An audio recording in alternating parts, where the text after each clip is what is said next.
All right, let's talk about the top of the NBA draft as well as a couple of random things that happened tonight amongst trades and all that. To start with Banchero to Orlando, I mean, the odds makers knew something that a lot of other people didn't, so kudos to them.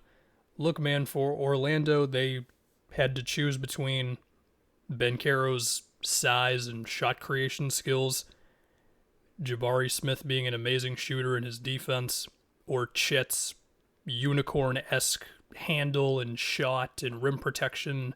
And I mean, I was thinking about him playing next to Wendell and all that. And clearly, they valued the shot creation the most, which I think is fair. In fact, a lot of people who are really plugged into the draft more than me over the last week or two were like, yeah, we think Banchero's the best player, but we think the Magic are going to go with Jabari Smith.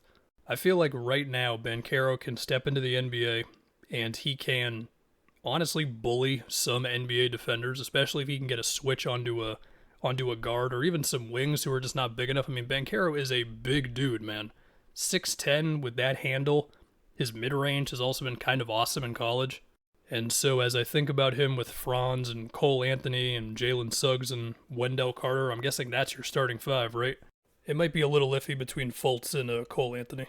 I feel like it makes the roster just make a lot more sense because in the case of Franz, I mean, he did have a better rookie season in creating offense and all that than I think the consensus was on him. Like everybody knew that he could dribble, but I mean, there were times where he was just getting it in a pick and roll and either getting ahead of steam, finishing inside, or it was him busting out isolation moves in possessions that were going nowhere occasionally, on top of like having a good 3-point shot and all that. But I think there still was this thought of like, what really is Franz's ceiling as a scorer? And that answer is not here yet, of course. There is a chance that he's like a plus 20-point guy. But you're a little more confident that Banchero is that guy, right?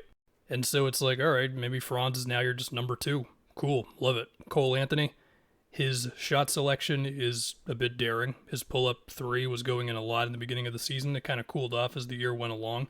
He and Franz just don't have as much pressure on them now to create offense. And let's not forget about Markelle Fultz, who was able to play a bit at the tail end of the season after the torn ACL left him out for a while. Jonathan Isaac also still technically on the roster. That's all I got for you on him. I mean, Wendell, he had moments of doing stuff off the dribble besides just your regular big man things of rolling to the rim and crashing the glass. His shooting took some strides last season, like the three-pointers got up to about 3.5 a game. The percentage wasn't great, but even so, it's like there could be something there. He also shot in the mid-40s for mid-range, so a lot of good signs with his shooting. And Banchero can be at the center of all this, not just with the scoring, but with the passing as well. Now, Paolo's playmaking, it's a little interesting. You look at the numbers, I don't even think he got to 4 assists a game. However, his passing at the tail end of his freshman season got a lot better. And when you see some of the reads he makes, whether it's a skip pass or finding the big in the dunker spot, or they're bringing two to the ball on him when he's baseline or whatever, making the split-second read out of that, or if he can get it on the short roll. There is something interesting with his passing. I don't know what the ceiling of it is, but when you look at some of the plays he can pull off, it's like, oh man, maybe it'd probably take a little bit of time because it's not perfect, but could he grow into 5-6 assists a game? As far as his defense, I mean, he's got the size to defend. I think it's just going to be a matter of him doing it, as basic as that sounds. On to Chet with OKC. So every single draft person that is just all in on it says that Chet's defensive potential is kind of unreal. And when you look at the rim protection stuff, when you look at how he can defend outside of the paint, yeah, I can see it, man. Now, the question I've got with Chet, besides the weight, of course, is will OKC play him exclusively at center? Will it be a mix of him playing with another big guy where he's, I guess, technically the power forward? I don't know. I mean, you would love to have that rim protection around the rim, just to state a basic thing here. But also as a weak side defender, he could also be really effective as well. And that was something I was thinking about, because you know how the Celtics use Time Lord defensively and they just pick the guy to allow him to help off of? I feel like Chet could do that really effectively. He can still also just be the guy manning right in front of the rim if you want as well. I mean, his defensive versatility, it is pretty nutty. And if OKC chooses to hang on to Lou Dort, then that could be the foundation of a pretty damn good defense. Offensively for Chet, of course, you think about him screening for SGA and Giddey, the roll potential, the pop potential, if he's off like in the dunker spot or standing in the corner and the defense has to collapse for the sake of an SGA drive, let's just say. That can be a Chet 3, that could be a cut, that could be him attacking the offensive glass.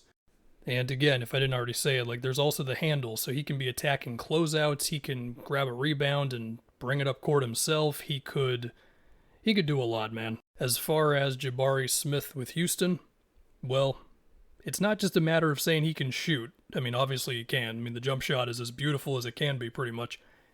But it is turnaround jumpers, pull-ups, contested three-pointers. Dudes are right on him and he's making it anyway. The question really just is, where can he get to as a ball handler, shot creator?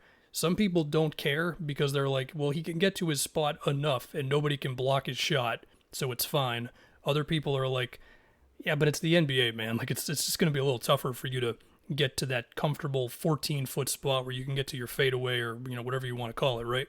I think early on it's going to be on Houston to have him working off ball. And for what it's worth, I would like to think that he's a good enough ball handler to where at least if he catches it on the move and he's got a little bit of daylight, he could then do the next thing, whatever it is. I'm definitely intrigued to see him moving off the ball while Şengün has it, whether it's at the top of the key, whether it's in the post. And as far as his fit with Jalen Green, so by the end of the season, Jalen Green's pick and roll possessions, I would say it was like a healthy amount. It was definitely something Houston dabbled in a bit more. And Green, he did have some moments where he was making some split-second reads out of the pick and roll, whether that is finding the shooter in the corner, finding a guy in a dunker spot, whatever it might be. Of course, his shot making by the end of the season was pretty nutty as well. And of course, Jabari can benefit off of those from spotting up as well as cutting if he's got the opportunity. Do we see any chances of Jabari being a screen setter like that for Jalen Green? I mean, if it doesn't result in a switch, which depending on the team you're facing, yes, it would. But if you could get something out of that, that'd be really hype as well. Possibly a similar thing with Kevin Porter Jr. as well, with Jabari Smith. Also, Jabari is going to give Houston some much-needed defense. Let's go to Sacramento with Keegan Murray at number 4. So, based on every draft thing that I read and everybody's rankings and all that, nobody had Keegan Murray above Jaden Ivey. That does not mean the Kings made the wrong pick. I mean, Keegan Murray, he's got NBA wing written all over him between the three-point percentage, which was basically 40%, 6'8", 6'11" wingspan. He has a good enough handle to do stuff in transition as well as attack closeouts. And because of that size, like once he gets an angle on a guy, that's just enough for him to use just a bit of that size to finish inside, whatever it is. And also, people are saying like he's going to be great at guarding wings right away. When it comes to guards and center, that's a little bit more of we'll see. But yeah, like I don't think there's much to be upset about with taking that if you're Sacramento. It's just when you compare that to Jaden Ivey, who is a lot more dynamic offensively and has an amazing first step and can consistently finish at the rim. And the questions with him are mainly like his mid-range shooting, his floater. The three got better in his last year of college, but there's still like some little questions there. It just seems like it could have been the safe pick for Sacramento. It could have been the fit pick as well because they already got De'Aaron Fox and Davion Mitchell. That doesn't mean it was wrong. There's a chance Keegan Murray's going to be awesome, but people really, really like Jaden Ivey. And we think about Jaden Ivey with the Pistons now. They needed more creation around Cade. And Jaden Ivey's kind of ideal in some ways next to Cade because Ivey's not somebody who you want to run too much through because his playmaking is, split-second decisions, making the reads and all that. It's just not where Cade is at on that. But I feel like he can attack closeouts that are created by Cade from collapsing the defense. I've found some conflicting reports about his catch and shoot numbers. I've seen some say he shot like 29% on catch and shoots. I've seen others say it was as high as 35%. He can also just make some plays himself on a possession where Cade doesn't have to do everything. Or it could just be as simple as Jaden Ivey getting a screen from either Isaiah Stewart or Ivey Duren, their new center. And the Pistons had a hell of a draft getting both of these guys, by the way. And now when you look at the Jeremy Grant trade, it was really Grant for Ivey Duren plus like 3 second-round picks, I believe, one of which is number 36 in this draft, and then a couple more a couple years from now. So it looks a little better than that Bucks 2025 first, which I believe is now going to the Knicks. So yeah, and speaking of the Knicks, they've now gotten themselves, 3 OKC protected firsts, one of which will most likely convey next season because it's a Nuggets lottery protected pick. After that, it's a Wizards and Pistons picks, which are probably going to roll over into the future, and eventually they're going to get those. They also sent out Kemba, which means now they're basically holding up a billboard that says, we are going to use all of the rest of our money for Jalen Brunson, because they've got a bit of cap space now. Okay, I mean, there were rumors that they were going to go all in to get the 4th pick for Jaden Ivey. Obviously, it didn't happen. Speaking of Duren, we also had that, 10-minute stretch where Woj and Shams were tweeting different things about where he was going because it was a 3-team deal and it was like, what the hell's going on right now? So that was fun. Speaking of that, Charlotte also got themselves Mark Williams, who I think was a lot of NBA draft people's, I don't have this guy in the top whatever, but he's secretly my favorite player, if you know what I mean. Hey, look, man, we all know what Charlotte needs. They need a center who can protect the rim and do stuff around the basket, be a lob threat, set screens, all that nice stuff.